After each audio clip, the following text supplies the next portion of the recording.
أم وهب التفتت إلى وهب قالت يا وهب اتركها مالك علاقة بكلامه. فتقدم وهب إلى ساحة الميدان وقاتل قتال الأبطال حتى قطعت يداه. في هذه الأثناء يرى امرأة تحمل عمود الخيمة. من هذه المرأة؟ وإذا بها زوجته اللي قالت له وين رايح يا وهب؟ خليني أنا بوحدي. قال لها قبل قليل أنت تمانعين أن أذهب إلى ساحة المعركة. قالت يا وهب لا تلومني، إن واعية الحسين كسرت قلبي.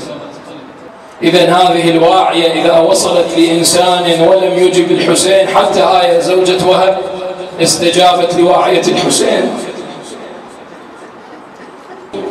ما من إنسان في قلبه ذرة من الرحمة إلا ويتأثر. ألا من مغيث يغيثنا، ألا من ناصر ينصرنا، ألا من موحد يخاف الله فينا. الحسين شنو جاي يستعطف الأعداء؟ يعني محتاج إلى نصرة الأعداء؟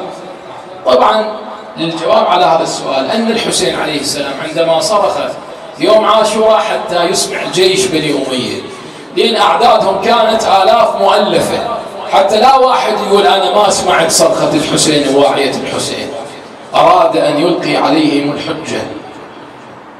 ونفس هاي الصرخة وهذا الكلام الرسول في يوم الغدير عندما رفع يد علي بن أبي طالب وارتفع على مكان مرتفع، صعد على مكان مرتفع وقال ألا من كنت مولاه فعلي مولاه، ورفع يد علي بن أبي طالب. حتى لا واحد يقول أنا ما شفت الرسول.